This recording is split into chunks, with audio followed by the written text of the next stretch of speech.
नमस्कार जय जगन्नाथ शकुंतला ट्यूटोरियल रे आपण समस्त को स्वागत। पिला माने आज आसंतु डिस्कशन करवा ओडिया व्याकरण रो किछि इंपोर्टेंट क्वेश्चन उपरे जेउ गुडा कि हमर ओडिसा रे हेउथिबा प्रत्येक कॉम्पिटिटिव एग्जाम गुडा करे आसु अछि। ओडिसा रे प्रतियोगिता मूलक परीक्षा जेमिति कि OSSC OSSC OTET Odisha police RI अमीन इत्यादि पे पचरा जाउथिबा ओडिया व्याकरण रो किछि गुरुत्वपूर्ण प्रश्न उपरे आमे आलोचना करिबा ताहा पुनी ध्वनि वर्ण मात्रा और फला प्रकरण रु। प्रश्न 1 भाषार क्षुद्रतम उच्चारित रूप को कौन कहा जाए? ऑप्शन ए वर्ण, ऑप्शन बी ध्वनि, ऑप्शन सी शब्द, ऑप्शन डी वाक्य। तेबे सठिक उत्तरटी होची ऑप्शन बी ध्वनि। भाषार क्षुद्रतम उच्चारित रूप को ध्वनि कहा जाए। 2 नंबर प्रश्न ध्वनिर लिखित रूप को कौन कहा जाए? ऑप्शन ए वाक्य, ऑप्शन बी मात्रा, ऑप्शन सी वर्ण, ऑप्शन डी फला। तेबे सठिक उत्तरटी होची ऑप्शन सी वर्ण। ध्वनिर लिखित रूप को वर्ण कहा जाए। प्रश्न 3 ओडिया वर्णमाला रे मोट केतोटी वर्ण अछि? Option A 49, option B 50, option C 48, option D 52। तेबे सठिक उत्तरटी होची ऑप्शन ए 49। प्रश्न 4 ओडिया भाषा रे स्वर वर्ण संख्या केते? Option A 9, option B 11, option C 12, option D 8। तेबे सठिक उत्तरटी होची ऑप्शन बी 11। अ आ हर्षई दीर्घई हर्ष उ दीर्घ उ रु ए ऐ ओ औ एतिकिटी होची आम ओडिया भाषा रे स्वर वर्ण। 5 नंबर प्रश्न आम ओडिया भाषार वर्णमाला को केते भाग रे विभक्त करा जायछि?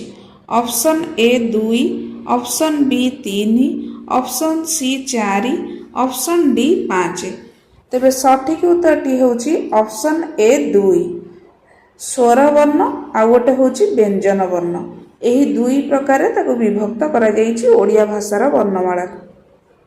प्रश्न 6 अन्य कोनोसी वर्णर सहाय्य न नेई स्वाधीन भावे उच्चारित हेउथिबा वर्ण को कोन कहा जाय?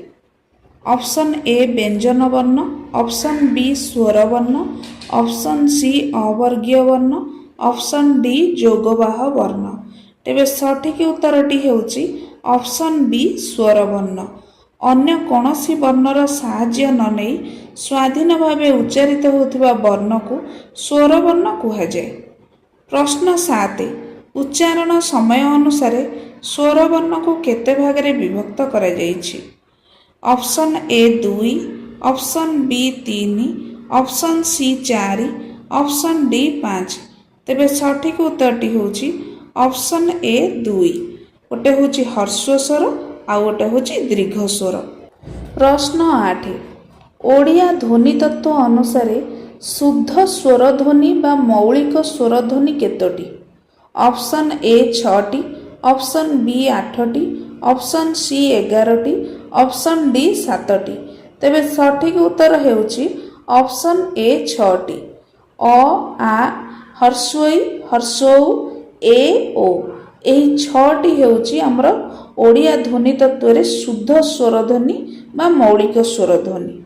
तेबे प्रश्न 9 निम्नलिखित मध्यरु केउ दुईटी संयुक्त स्वर वर्ण बा संध्याक्षर अटंती?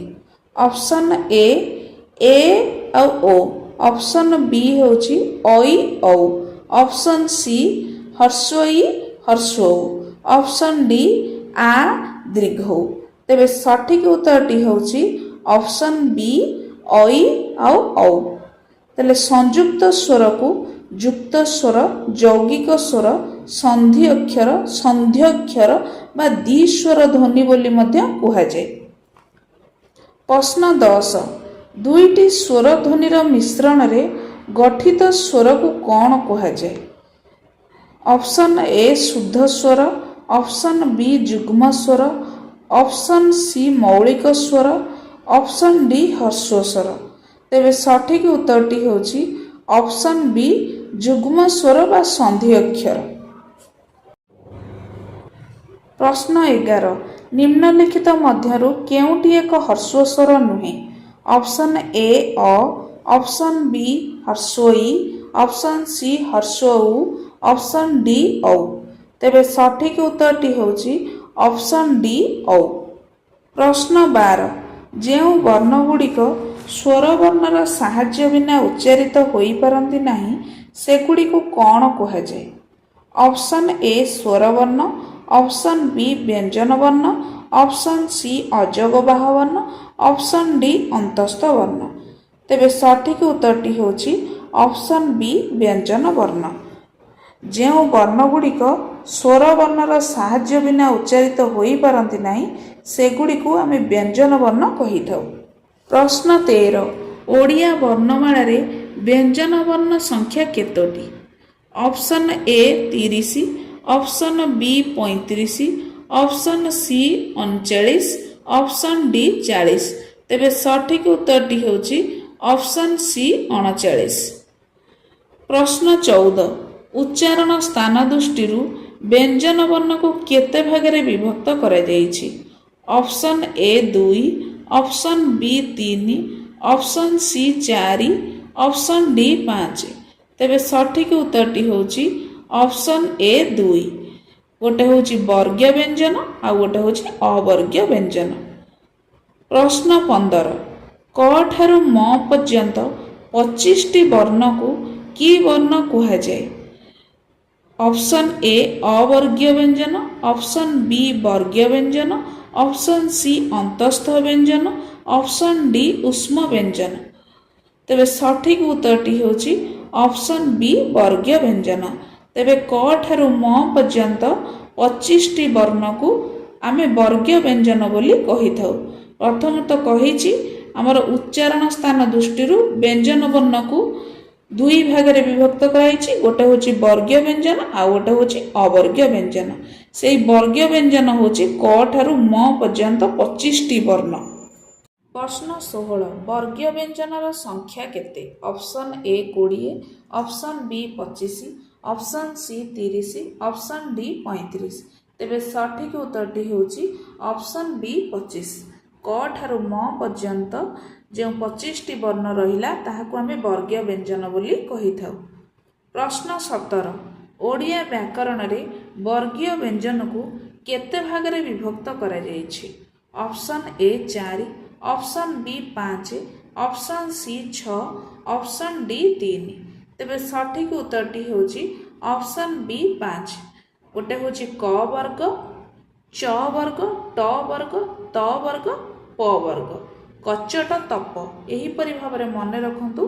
କରେ କ ବର୍ଗ, ଚରେ ଚ ବର୍ଗ, ଟରେ ଟ ବର୍ଗ, ତରେ ତ ବର୍ଗ, ପରେ ପ ବର୍ଗ।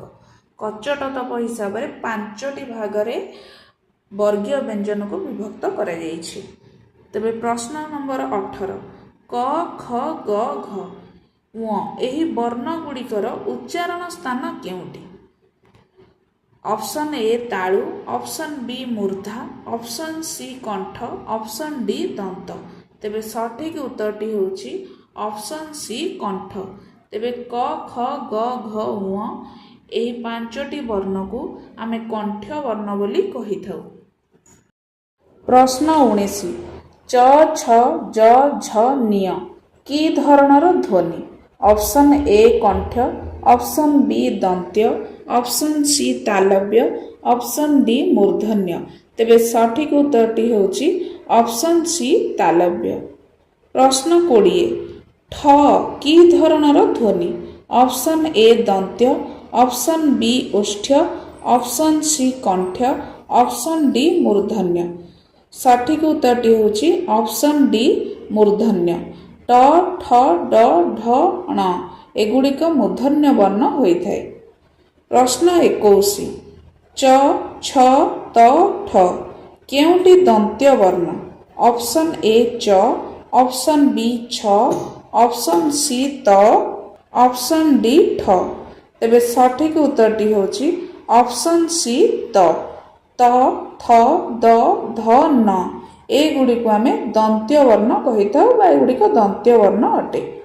प्रश्न नंबर 22 प कि धरणर ध्वनि ऑप्शन ए ओष्ठ्य ऑप्शन बी दंत्य ऑप्शन सी मूर्धन्य ऑप्शन डी नासिक्य तेबे सठिक उत्तरटी होची ऑप्शन ए ओष्ठ्य तेबे प फ ब भ म एगुड़िक ओष्ठ्य वर्ण अटे।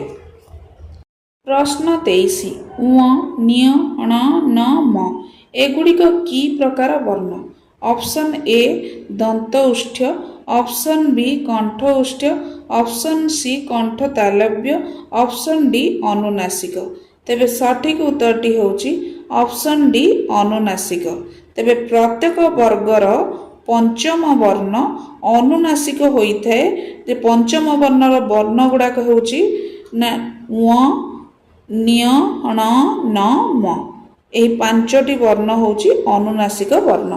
प्रश्न 24 अवर्गीय व्यंजन रे केतोटी वर्ण ओडिया रे व्यवहृत option A 11 option B 14 option C 13 option D 15 तेबे सठिक उत्तरटी होची ऑप्शन बी 14 जोटा कि जियो ठारू चंद्रबिंदु पर्यंत 14टी वर्ण को आमे अवर्गीय व्यंजन रे बोली कहि थाउ।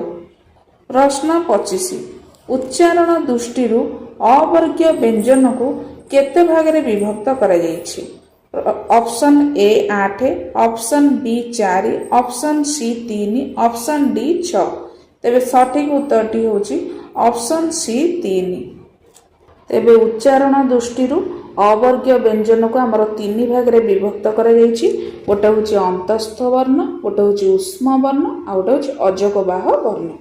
तेबे प्रश्न नंबर 26 जिय र ळ ब एही चारोटी वर्ण को कौन कहा जाए ऑप्शन ए ऊष्म वर्ण ऑप्शन बी अंतस्थ वर्ण ऑप्शन सी जोगबाह वर्ण ऑप्शन डी अजगबाह वर्ण तेबे सठिक उत्तरटी होछि ऑप्शन बी अंतस्थ वर्ण तेबे उच्चारण बेले एगुड़िक स्वर और व्यंजन वर्णर मध्यवर्ती हेतु एगुड़िक आमे अंतस्थ वर्ण बोली कहि थाउ। प्रश्न 27 केउ वर्णगुड़िक अर्धस्वर नाम मध्य परिचित ऑप्शन ए ऊष्म वर्ण ऑप्शन बी अजगबाह वर्ण ऑप्शन सी अंतस्थ वर्ण ऑप्शन डी अनुनासिक वर्ण तेबे सठिक उत्तरटी होची ऑप्शन सी अंतस्थ वर्ण एगुड़िक आमे अन्य नाम रे अर्धस्वर बोली कहि थाउ। तेबे से अर्धस्वर वर्ण गुड़िक कौन कौन ना जिय र ळ ब एही चारोटी वर्ण को जहाँ को आमे अंतस्थ वर्ण बोली कहि थाउ ताकू आमे अर्धस्वर वर्ण बोली मध्य कहि थाउ। प्रश्न 28 तालवेश मूर्धनेश दंत्यस आ ह एगुड़िक की प्रकार वर्ण ऑप्शन ए अनुनासिक वर्ण ऑप्शन बी अजगबाह वर्ण ऑप्शन सी अंतस्थ वर्ण ऑप्शन डी ऊष्म वर्ण तेबे सठिक उत्तरटी होची ऑप्शन डी ऊष्म वर्ण कहीं ना एगुड़िक उच्चारण बेले ऊष्म वायु निर्गत होइथिबारु आमे एहाकू ऊष्म वर्ण बोली कहि थाउ। प्रश्न 29 अनुस्वर विसर्ग चंद्रबिंदु ए तीनोटी केउ वर्ण ऑप्शन ए अजगबाह ऑप्शन बी स्वर ऑप्शन सी ऊष्म ऑप्शन डी अंतस्थ तेबे सठिक उत्तरटी होची ऑप्शन ए अजगबाह वर्ण कहीं ना एही वर्ण गुड़िक स्वर किंबा व्यंजन वर्णर आश्रय बिना उच्चारित होई पारंती नाही एणु ए गुड़िक आमे अजगबाह बा आश्रित वर्ण बोली कहि थाउ। अजगबाहर अन्य नाम जदि पड़िबो तेबे आश्रित वर्ण बोली उत्तर देब। प्रश्न 30 स्वर वर्णर सांकेतिक रूप को कौन कहा जाए ऑप्शन ए फला ऑप्शन बी मात्रा ऑप्शन सी वर्ण ऑप्शन डी लिपि तेबे सठिक उत्तरटी होची ऑप्शन बी मात्रा बा कार बोली मध्य कहा जाए स्वर वर्णर सांकेतिक रूप को आमे मात्रा बा कार बोली कहि थाउ। प्रश्न नंबर 31 ओडिया भाषा रे मोट केतोटी मात्रा प्रचलित option A 11 option B 10 option C 9 option D 8 तेबे सठिक उत्तरटी होची ऑप्शन बी 10 तेबे अ को छाड़ी बाकी 10टी स्वर वर्णर आमर कौन है मात्रा बा कार अच्छी जमीती आकार हर्षईकार दीर्घईकार हर्षौकार दीर्घईकार इत्यादि इत्यादि। तेले प्रश्न नंबर 32 केउं स्वर वर्णर कौन सी निर्दिष्ट सांकेतिक चिन्ह व मात्रा नहीं। ऑप्शन ए आ, ऑप्शन बी हर्षई, ऑप्शन सी अ, ऑप्शन डी ए। तेबे सठिक उत्तरटी होची ऑप्शन सी अ कहीं ना यह सर्वदा व्यंजन वर्ण रे विलीन होई रही थाए यार कौन सी मात्रा व कार न थाए। प्रश्न 33 व्यंजन वर्णर सांकेतिक रूप को कौन कहुए ना व्यंजन वर्णर सांकेतिक रूप को ऑप्शन ए मात्रा, ऑप्शन बी फला, ऑप्शन सी कार, ऑप्शन डी लिपि। तेबे सठिक उत्तरटी होची फला। व्यंजन वर्णर सांकेतिक रूप को आमे फला बोली कही थाउ। प्रश्न 34 आ गोटे केउं वर्ण निर्णय कर। ऑप्शन ए केंद्रीय स्वर, ऑप्शन बी गोलाकृति स्वर, ऑप्शन सी अग्रस्वर, ऑप्शन डी पश्च स्वर। तेबे सठिक उत्तरटी होची ऑप्शन ए केंद्रीय स्वर। तेबे आ गोटे केंद्रीय स्वर। प्रश्न 35 हर्षई एक की प्रकार ध्वनि। ऑप्शन ए अग्र, ऑप्शन बी पश्च, ऑप्शन सी संयुक्त, ऑप्शन डी केंद्रीय। तेबे सठिक उत्तरटी होची ऑप्शन ए अग्र। तेबे प्रश्न 36 केउंटी मध्य केंद्रीय स्वर ध्वनि। ऑप्शन ए हर्षई, ऑप्शन बी हर्षौ, ऑप्शन सी आ, ऑप्शन डी ए। तेबे सठिक उत्तरटी होची ऑप्शन सी आ गोटे मध्य केंद्रीय स्वर ध्वनि। प्रश्न 37 एथि मध्यरु केउंटी अर्ध संवृत ध्वनि। ऑप्शन ए हर्षई, ऑप्शन बी ए, ऑप्शन सी अ, ऑप्शन डी आ। तेबे सठिक उत्तरटी होची ऑप्शन बी ए। प्रश्न 38 ओष्ठर अवस्थित दृष्टि हर्षई की केउं ध्वनि बोली कहुए। ऑप्शन ए विस्तृत, ऑप्शन बी पश्चात, ऑप्शन सी केंद्रीय, ऑप्शन डी अगोलाकृति। तेबे सठिक उत्तरटी होची ऑप्शन डी अगोलाकृति। प्रश्न 39 एथि मध्यरु केउंटी गोलाकृति स्वर ध्वनि नुहे। ऑप्शन ए अ, ऑप्शन बी हर्षौ, ऑप्शन सी ओ, ऑप्शन डी ए। तेबे सठिक उत्तरटी होची ऑप्शन डी ए। प्रश्न 40 एथि मध्यरु केउंटी अगोलाकृति स्वर ध्वनि नुहे। ऑप्शन ए आ, ऑप्शन बी हर्षई, ऑप्शन सी हर्षौ, ऑप्शन डी ए। तेबे सठिक उत्तरटी होची ऑप्शन सी हर्षौ। प्रश्न 41 हर्षई और हर्षौ केउं ध्वनि निर्णय कर। ऑप्शन ए अर्ध संवृत, ऑप्शन बी संवृत, ऑप्शन सी उपध्वनि, ऑप्शन डी अर्धस्वर। तेबे सठिक उत्तरटी होची ऑप्शन बी संवृत। कहीं हर्षई हर्षौ ध्वनि दुईटी उच्चारण कला बेले जिह्वार स्थिति सर्व उच्चरे थाए। एही समय मुख गहुर प्राय संवृत बा बंद रहे बोली ए दुईटी ध्वनि को आम संवृत स्वर बोली कही थाउ। प्रश्न 42 निम्नलिखित वर्ण मानक मध्यरु अर्ध विवृत ध्वनि को चिन्हट कर। ऑप्शन ए आ, ऑप्शन बी अ, ऑप्शन सी ए, ऑप्शन डी ओ। तेबे सठिक उत्तरटी होची ऑप्शन बी अ। कहीं अ जिह्वार निम्न मध्यरे उच्चारित। एही समय मुख गह्वर अर्ध विवृत बा अधा खोला रहे तेणु एहाकु आमे अर्ध विवृत स्वर ध्वनि बोली कही थाउ। प्रश्न 43 निम्नलिखित ध्वनि मानक मध्यरु केउंटी अर्ध संवृत ध्वनि चिन्ह। ऑप्शन ए औ, ऑप्शन बी अ, ऑप्शन सी ए, ऑप्शन डी र। तेबे सठिक उत्तरटी होची ऑप्शन सी ए आ ओ ए ध्वनि दुईटी रे जिह्वार स्थिति उच्च मध्य। ए समय रे मुख गह्वर अर्ध संवृत बा अधा बंद रहे तेणु एही दुईटी के आमे अर्ध संवृत स्वर बोली कही थाउ। प्रश्न 44 ଯେଉଁ ଧ୍ୱନିର ଉଚ୍ଚାରଣ କାଳରେ ଶ୍ୱାସବାୟୁ ବାକ୍ଯନ୍ତ୍ରରେ କୌଣସି ନା କୌଣସି ସ୍ଥାନରେ ବାଧାପ୍ରାପ୍ତ ହୋଇ ବହିର୍ଗତ ହୁଏ ତାହାକୁ କେଉଁ ଧ୍ୱନି କୁହାଯାଏ? ଅପସନ୍ ଏ ବ୍ୟଞ୍ଜନ ଧ୍ୱନି, ଅପସନ୍ ବି ସ୍ୱର ଧ୍ୱନି, ଅପସନ୍ ସି ବିବୃତ ଧ୍ୱନି, ଅପସନ୍ ଡି ସମ୍ବୃତ ସ୍ୱର। ତେବେ ସଠିକ ଉତ୍ତରଟି ହେଉଛି ଅପସନ୍ ଏ ବ୍ୟଞ୍ଜନ ଧ୍ୱନି। ପ୍ରଶ୍ନ 45 କ ଠାରୁ ମ ପର୍ଯ୍ୟନ୍ତ 25ଟି ଅକ୍ଷରକୁ କେଉଁ ଧ୍ୱନି କୁହାଯାଏ? ପୂର୍ବରୁ ତ ଆମେ ପଢ଼ିଥିଲେ କ ଠାରୁ ମ ପର୍ଯ୍ୟନ୍ତ 25ଟି ଅକ୍ଷରକୁ ଆମେ ବର୍ଗୀୟ ବ୍ୟଞ୍ଜନ ବୋଲି କହିଥାଉ, କିନ୍ତୁ ଏଠି ଆମର ପ୍ରଶ୍ନ ଅନୁସାରେ ଉତ୍ତର ଅଲଗା ଦେଇଛି। ତେବେ ଅପସନ୍ ଏ ହେଉଛି କଣ୍ଠ, ଅପସନ୍ ବି ସ୍ପର୍ଶ, ଅପସନ୍ ସି ଓଷ୍ଠ୍ୟ, ଅପସନ୍ ଡି ଦନ୍ତ୍ୟ। ତେବେ ସଠିକ ଉତ୍ତରଟି ହେଉଛି ଅପସନ୍ ବି ସ୍ପର୍ଶ। କ ଠାରୁ ମ ପର୍ଯ୍ୟନ୍ତ 25ଟି ଯେଉଁ ବର୍ଗୀୟ ବ୍ୟଞ୍ଜନ ରହିଛି ତାକୁ ଆମେ ସ୍ପର୍ଶ ଧ୍ୱନି ବୋଲି ମଧ୍ୟ କହିଥାଉ। ପ୍ରଶ୍ନ 46 ଉଚ୍ଚାରଣ ବେଳେ ଅଧିକ ବାୟୁ ନିର୍ଗତ ହେଉଥିବା ବ୍ୟଞ୍ଜନ ବର୍ଣ୍ଣକୁ କ'ଣ କୁହାଯାଏ? ଅପସନ୍ ଏ ଅଳ୍ପ ପ୍ରାଣ ବ୍ୟଞ୍ଜନ, ଅପସନ୍ ବି ମହାପ୍ରାଣ ବ୍ୟଞ୍ଜନ, ଅପସନ୍ ସି ପ୍ରାଣହୀନ ବ୍ୟଞ୍ଜନ, ଅପସନ୍ ଡି ମଧ୍ୟପ୍ରାଣ ବ୍ୟଞ୍ଜନ। ତେବେ ସଠିକ ଉତ୍ତରଟି ହେଉଛି ଅପସନ୍ ବି ମହାପ୍ରାଣ ବ୍ୟଞ୍ଜନ।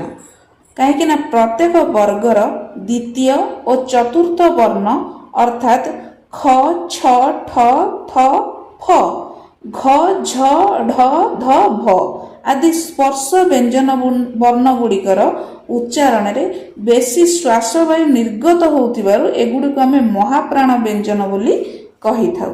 ତେବେ ପ୍ରଶ୍ନ 47 ପ୍ରତ୍ୟେକ ବର୍ଗର ଦ୍ୱିତୀୟ ଓ ଚତୁର୍ଥ ଧ୍ୱନିକୁ କେଉଁ ବର୍ଣ୍ଣ କୁହାଯାଏ? ଅପସନ୍ ଏ ଅଳ୍ପ ପ୍ରାଣ, ଅପସନ୍ ବି ମହାପ୍ରାଣ, ଅପସନ୍ ସି ଅଘୋଷ, ଅପସନ୍ ଡି ସଘୋଷ। ତେବେ ସଠିକ ଉତ୍ତରଟି ହେଉଛି ଅପସନ୍ ବି ମହାପ୍ରାଣ। ପ୍ରଶ୍ନ 48 ଯେଉଁ ବ୍ୟଞ୍ଜନ ବର୍ଣ୍ଣ ଗୁଡ଼ିକର ଉଚ୍ଚାରଣରେ ଅଳ୍ପ ଶ୍ୱାସବାୟୁ ନିର୍ଗତ ହୁଏ ତାକୁ କ'ଣ କୁହାଯାଏ? ଅପସନ୍ ଏ ମହାପ୍ରାଣ, ଅପସନ୍ ବି ଅଳ୍ପ ପ୍ରାଣ, ଅପସନ୍ ସି ଅଘୋଷ, ଅପସନ୍ ଡି ସଘୋଷ। ତେବେ ସଠିକ ଉତ୍ତରଟି ହେଉଛି ଅପସନ୍ ବି ଅଳ୍ପ ପ୍ରାଣ। ତାହେଲେ ବର୍ଗର ପ୍ରଥମ ତୃତୀୟ ବର୍ଣ୍ଣ ଅର୍ଥାତ୍ କ, ଚ, ଟ, ତ, ପ, ଗ, ଜ, ଡ, ଦ, ବ ଆଦି ସ୍ପର୍ଶ ବ୍ୟଞ୍ଜନ ଗୁଡ଼ିକ ଅଳ୍ପ ପ୍ରାଣ ବ୍ୟଞ୍ଜନ। ଏହା ପୂର୍ବରୁ ମୁଁ ମହାପ୍ରାଣ ବ୍ୟଞ୍ଜନ କାହାକୁ କୁହାଯାଏ କହିଛି, ସେଗୁଡ଼ାକ ମଧ୍ୟ ମନେ ରଖିବେ।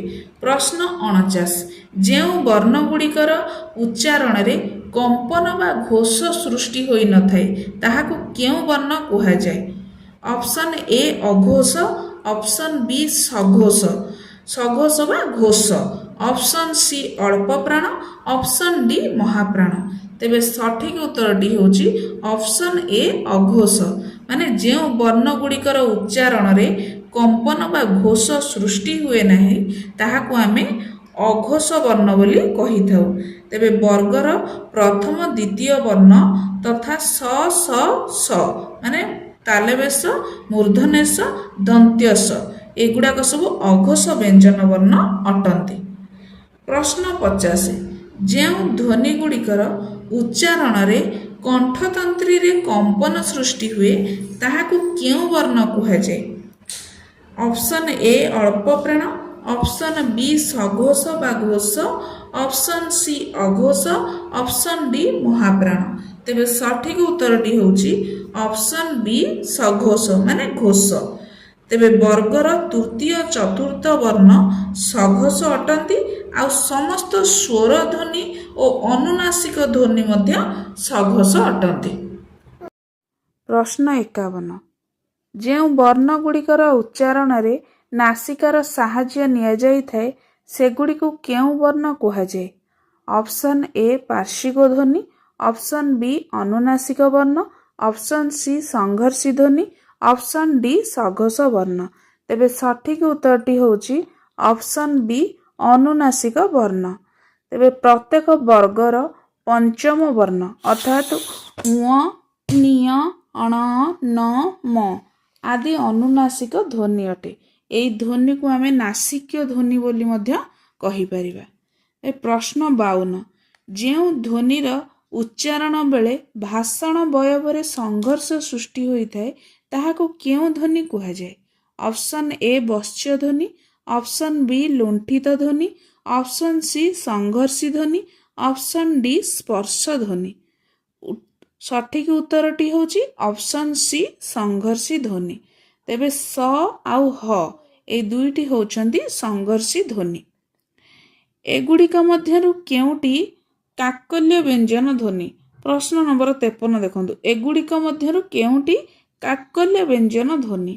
ଅପସନ୍ ଏ ଟ, ଅପସନ୍ ବି ଣ, ଅପସନ୍ ସି ଧ, ଅପସନ୍ ଡି ହ। ତେବେ ସଠିକ ଉତ୍ତରଟି ହେଉଛି ଅପସନ୍ ଡି ହ।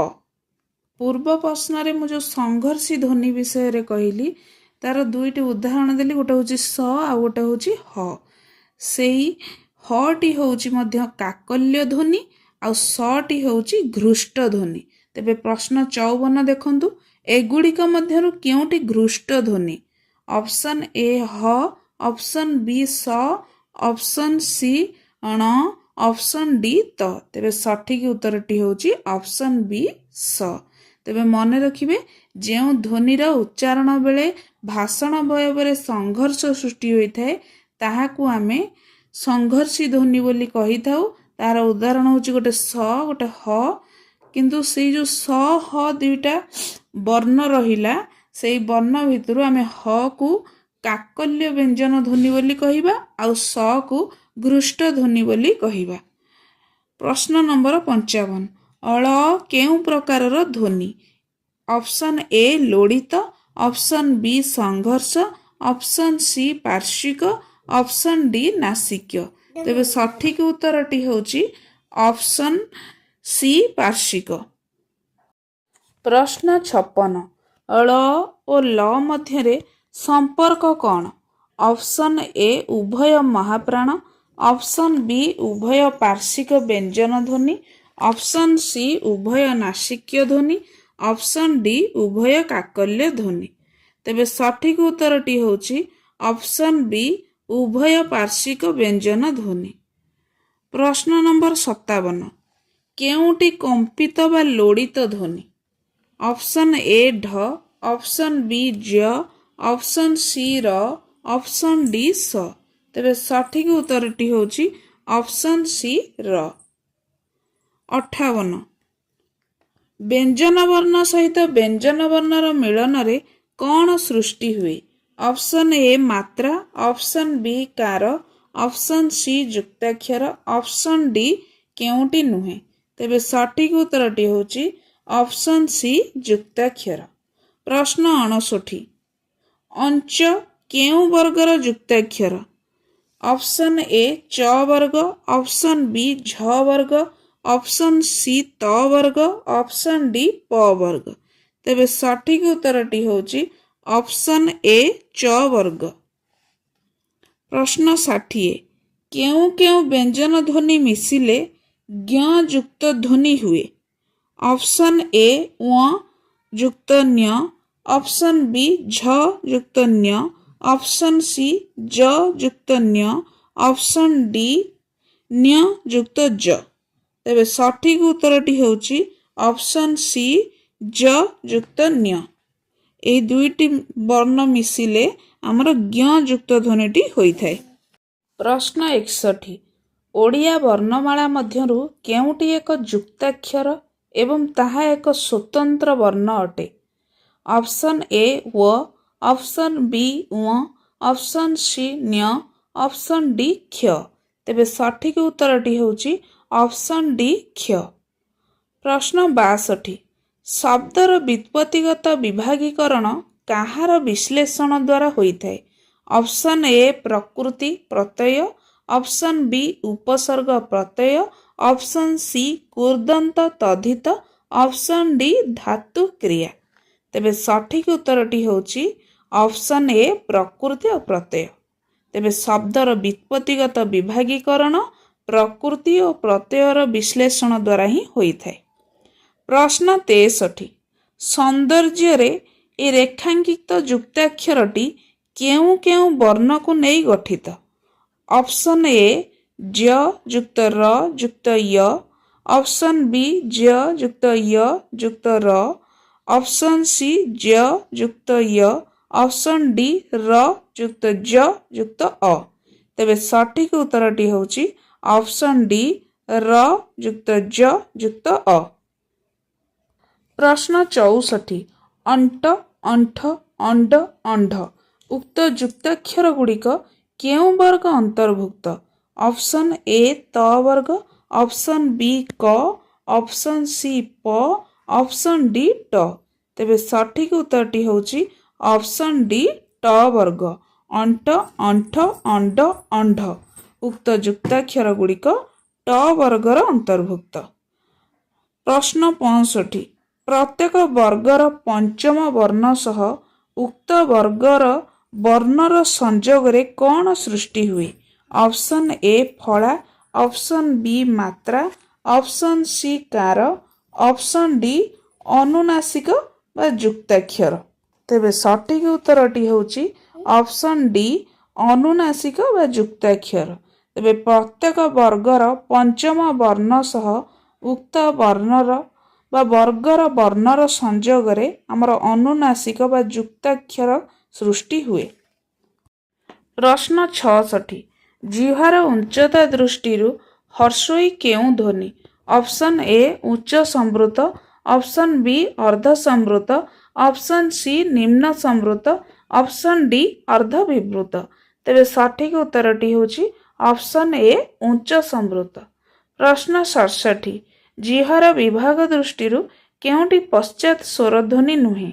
ऑप्शन ए ओ, ऑप्शन बी ए, ऑप्शन सी अ, ऑप्शन डी हर्षौ। सठिक उत्तरटी होची ऑप्शन बी ए। आमर हर्षौ ओ आउ अ ए तीनोटी एथे जो ऑप्शन रे रहिला ए तीनोटी होची आमर जिह्वार पश्चात स्वरध्वनि। प्रश्न 68 जिह्वार विभाग दृष्टि अ केउं प्रकार स्वरध्वनि? ऑप्शन ए होची अर्ध संवृत, ऑप्शन बी संवृत, ऑप्शन सी अर्ध विवृत, ऑप्शन डी विवृत। तेबे सठिक उत्तरटी होची ऑप्शन सी अर्ध विवृत। तेबे मने रखिबा अ जिह्वार निम्न मध्य स्थिति रे उच्चारित हुए। एही समय रे मुख गह्वर अर्ध विवृत बा अधा खोला रहे, तेणु एहाकु आमे अर्ध विवृत स्वरध्वनि बोली कहि थाउ। तेबे मने रखिबा अ हेउची हमर अर्ध विवृत स्वरध्वनि। काहेकि ना अ उच्चारण कला बेले आमर मुख गह्वर सबले अधा खोला रही थाए, तेणु एहाकु आमर अर्ध विवृत स्वरध्वनि बोली कुहा जाए। प्रश्न 69 हर्षोई एक की प्रकारर स्वरध्वनि? ऑप्शन ए अग्र, ऑप्शन बी पश्च, ऑप्शन सी संयुक्त, ऑप्शन डी केंद्रीय।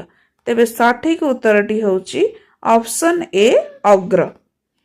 तेबे ई होची अग्र स्वरध्वनि। प्रश्न 70 केउं ध्वनि मान स्पर्श संघर्षी ध्वनि? ऑप्शन ए अ आ हर्षोई दीर्घई, ऑप्शन बी क ख ग घ, ऑप्शन सी ट ठ ड ढ, ऑप्शन डी च छ ज झ। तेबे सठिक उत्तरटी होची ऑप्शन डी च छ ज झ। तेबे च छ ज झ होची स्पर्श संघर्षी ध्वनि। प्रश्न 71 एथि मध्यरु केउंटी पश्चात स्वर ध्वनि? ऑप्शन ए, ऑप्शन बी हर्षोई, ऑप्शन सी य, ऑप्शन डी अ। तेबे सठिक उत्तरटी होची ऑप्शन डी अ। कारण जिह्वार विभाग दृष्टि आमर उ ओ अ हेउची पश्चात स्वर ध्वनि। प्रश्न 72 आधुनिक विचार रे ओडिया स्वरध्वनिर संख्या केते?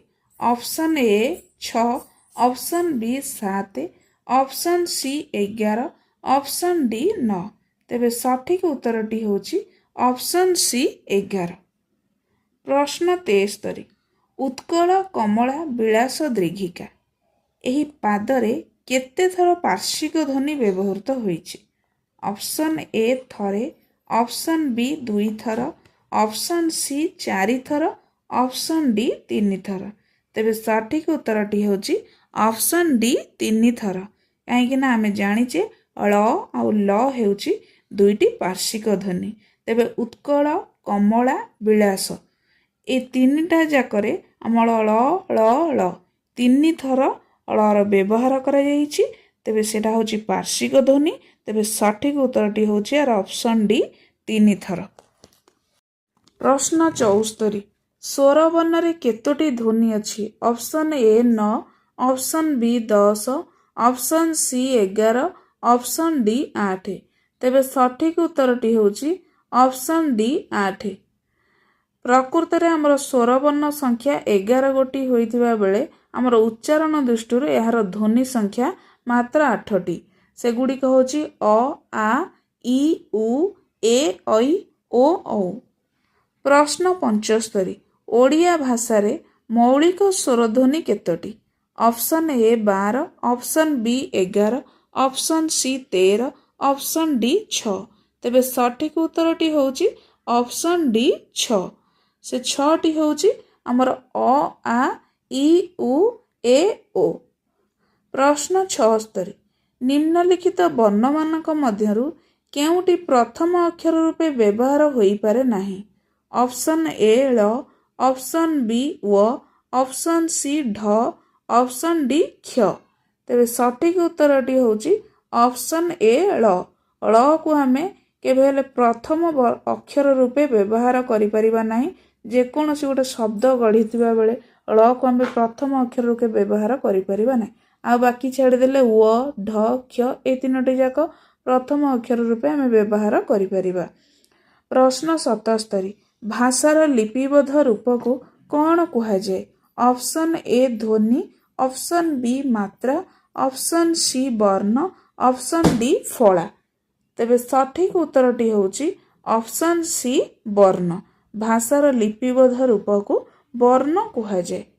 प्रश्न 78 जेउ ध्वनि गुड़िक उच्चारण रे प्राणवायु जिहर एक पार्श्व बा उभय पार्श्व मध्य देई बाहर को आसे ताकू केउ ध्वनि कहा जाए?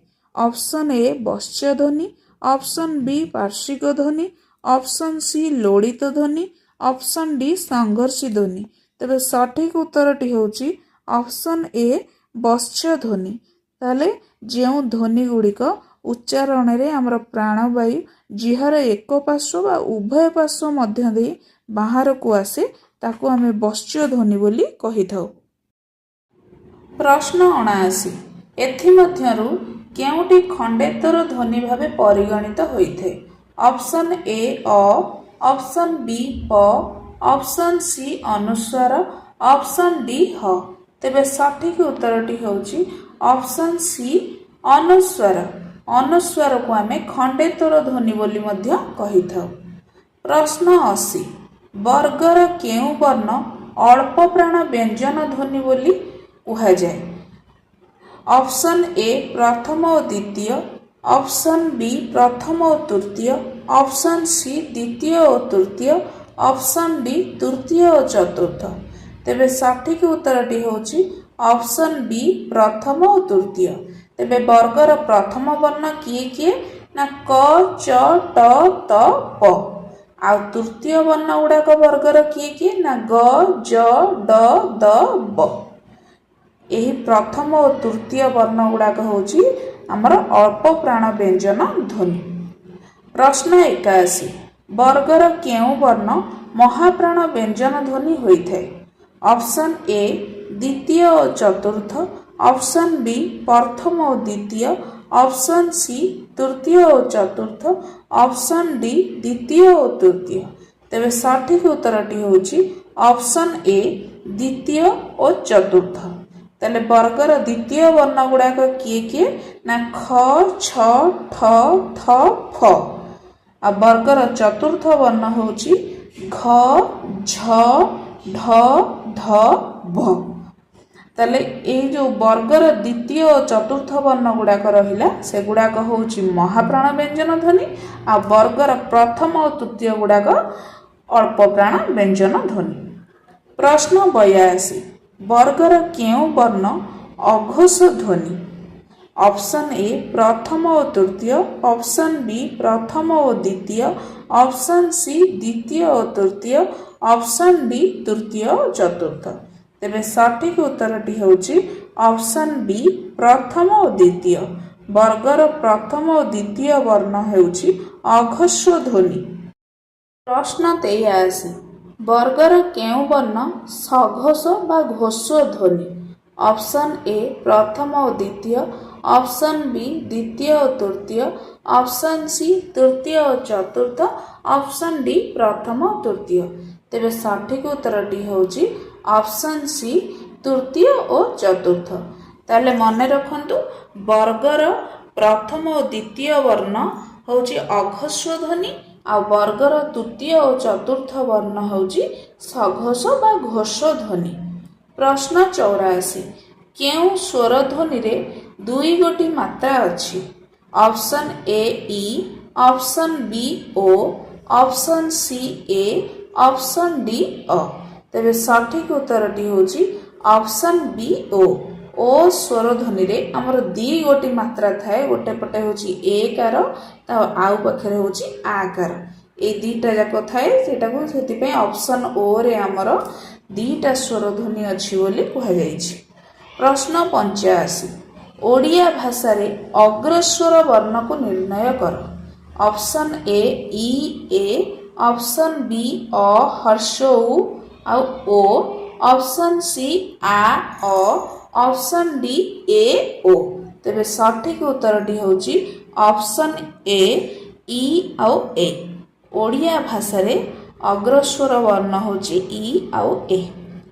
ପ୍ରଶ୍ନ 86 ସ ଆଉ ହ ଗୋଟିଏ କେଉଁ ଧ୍ୱନି ନିର୍ଣ୍ଣୟ କର?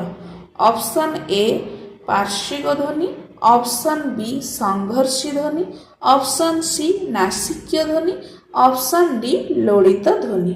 ତେବେ ସଠିକ ଉତ୍ତରଟି ହେଉଛି ଅପସନ୍ ବି ସଂଘର୍ଷୀ ଧ୍ୱନି। ପ୍ରଶ୍ନ 87 ଡ ଢ କେଉଁ ଧ୍ୱନି ନିର୍ଣ୍ଣୟ କର? ଅପସନ୍ ଏ ଉପଧ୍ୱନି, ଅପସନ୍ ବି ତାଡ଼ିତ ଧ୍ୱନି, ଅପସନ୍ ସି ଉତ୍କ୍ଷିପ୍ତ ଧ୍ୱନି, ଅପସନ୍ ଡି ସବୁଗୁଡ଼ିକ ଠିକ୍। ତେବେ ସଠିକ ଉତ୍ତରଟି ହେଉଛି ଅପସନ୍ ଡି ସବୁଗୁଡ଼ିକ ଠିକ୍। କାହିଁକିନା ଡ ଢକୁ ଆମେ ତାଡ଼ିତ ଧ୍ୱନି କହୁ, ଉପଧ୍ୱନି ବି କହୁ ଆଉ ଉତ୍କ୍ଷିପ୍ତ ଧ୍ୱନି ବୋଲି ବି କହିଥାଉ। ଏ ତିନିଟା ଯାକ ଠିକ୍ ଥିବାରୁ ତେବେ ଅପସନ୍ ଡିଟି ହେଉଛି ତାର ସଠିକ ଆନ୍ସର।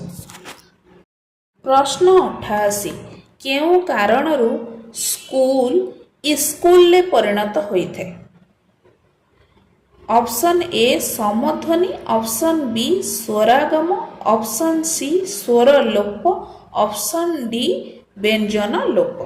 ତେବେ ସଠିକ ଉତ୍ତରଟି ହେଉଛି ଅପସନ୍ ବି ସ୍ୱରାଗମ। ଦେଖନ୍ତୁ ଆମର ଏଠି ଅଛି ସ୍କୁଲ, ସ୍କୁଲରୁ ଆମେ କ'ଣ ପରିଣତ ହେଲା ନା ଇସ୍କୁଲ। ଇସ୍କୁଲ ମାନେ ପୂର୍ବରୁ ଗୋଟିଏ ହର୍ଷଇ ଲାଗିଛି, ସେଇ ହର୍ଷଇଟା ହେଉଛି ସ୍ୱରବର୍ଣ୍ଣ। ଯେହେତୁ ଏଠି ସ୍ୱରବର୍ଣ୍ଣର ଏକ ପ୍ରକାର ସ୍ୱରବର୍ଣ୍ଣର ଆଗମ ହୋଇଛି, ତେବେ ଏହାକୁ ସ୍ୱରାଗମ ବୋଲି କହିବା। ସ୍ୱର ନଥିବା ସ୍ଥାନରେ ସ୍ୱରର ଆଗମ ହିଁ ଆମେ ସ୍ୱରାଗମ କହୁ। ବ୍ୟଞ୍ଜନ ଧ୍ୱନି ଅପେକ୍ଷା ସ୍ୱର ଧ୍ୱନି ଉଚ୍ଚାରଣ କରିବା ସହଜ। ଉଚ୍ଚାରଣ ସୁବିଧା ପାଇଁ ଅନେକ ସମୟରେ ଆମର କ'ଣ ହୁଏ ନା ବ୍ୟଞ୍ଜନ ଧ୍ୱନି ପାଖରେ ଗୋଟେ ସ୍ୱର ଧ୍ୱନି ଉଚ୍ଚାରିତ ହୋଇଥାଏ। ଉଚ୍ଚାରଣ ବେଳେ ପଦ ଭିତରେ ସ୍ୱର ଧ୍ୱନିଟିଏ ଆସି ଯେତେବେଳେ ପଶିଯାଏ ସେତେବେଳେ ଆମର ସ୍ୱରାଗମ ହୁଏ।